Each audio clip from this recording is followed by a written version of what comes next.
देश के middle class पर सरकार के हर फैसले का असर होता है। उसी तरह से जब देश में मध्यम वर्ग की जनसंख्या बढ़ती है तो इसका असर भी इकोनॉमी पर दिख ही जाता है, और वो ऐसे कि जब लोग बढ़ते हैं तो खपत भी बढ़ती है और बाकी देशों के लिए वो देश एक बड़ी मार्केट के तौर पर भी उभर कर सामने आता है।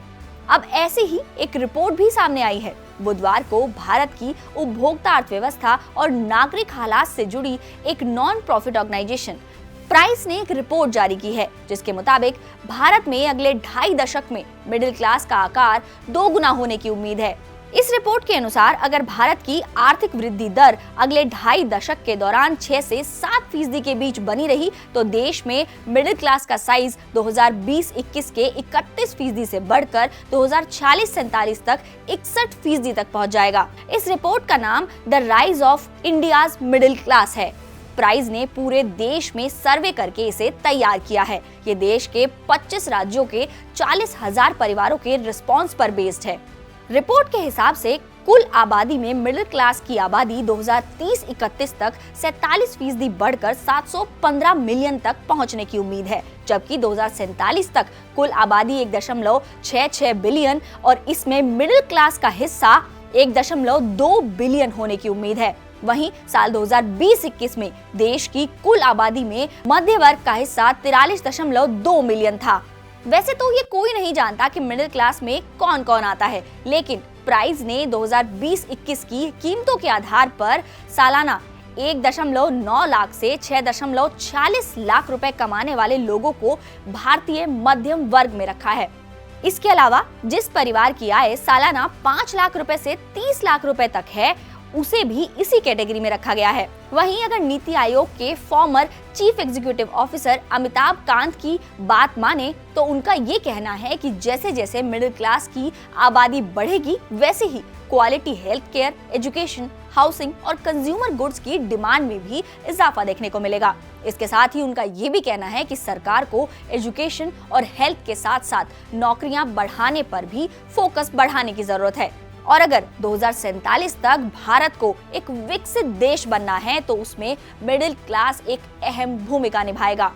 वहीं इस रिपोर्ट में कहा गया है कि अमीर लोगों की कमाई में भी बढ़ोतरी हो सकती है और वहीं मिडिल क्लास की बढ़ती आबादी भारतीय अर्थव्यवस्था की तेजी को बढ़ाने का काम करेगी। इतना ही नहीं, इस रिपोर्ट में ये भी बताया गया कि चालू दशक में 2030 तक भारत में सुपर रिच परिवारों की संख्या 5 गुना तक बढ़ जाएगी और इसमें ग्रामीण क्षेत्रों की बड़ी भूमिका होगी।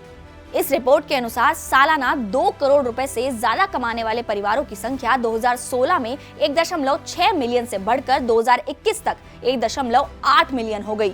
और अगर हम देश की उन जगहों की बात करें जहां से ये सुपर रिच परिवार आते हैं तो उनमें देश के उत्तरी राज्यों की 3.94 लाख की तुलना में पश्चिमी हिस्से से सबसे ज्यादा 8.3 लाख सुपर रिच परिवार आते हैं।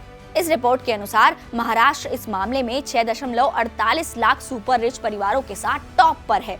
इसके बाद दिल्ली में 1.81 लाख, गुजरात में 1.41 लाख, तमिलनाडु में 1.37 लाख और पंजाब में 1.1 लाख सुपर रिच परिवार मौजूद हैं। देखा जाए तो महाराष्ट्र और दिल्ली में देश के करीब आधे सुपर रिच लोग रहते हैं और इस रिपोर्ट के मुताबिक 2020-21 में भारत में परिवारों की औसत आय 5.43 लाख रुपए थी और एक गरीब परिवार की आय की तुलना में ये मध्यम वर्ग 13 गुना और वहीं धनी परिवार यानी कि रिच परिवार 50 गुना ज्यादा कमाते हैं। हालांकि उसी हिसाब से उनका खर्चा भी होता है। तो इससे एक बात तो साफ जाहिर होती है कि अब देश में खर्च करने और कमाने का ट्रेंड भी धीरे धीरे बदलता दिख रहा है और आने वाले समय में इस बढ़ती आबादी के साथ मिडिल क्लास की बढ़ती हिस्सेदारी से देश की इकोनॉमी को जरूर फायदा होगा, क्योंकि जब खपत बढ़ेगी तो डिमांड भी बढ़ेगी और हमारा देश एक बड़े मार्केट के तौर पर उभर ही रहा है। ये तो हम सब जानते हैं। तो आपको ये खबर कैसी लगी हमें कमेंट बॉक्स में जरूर बताएं और लाइक, सब्सक्राइब और शेयर करना हमें बिल्कुल ना भूलें।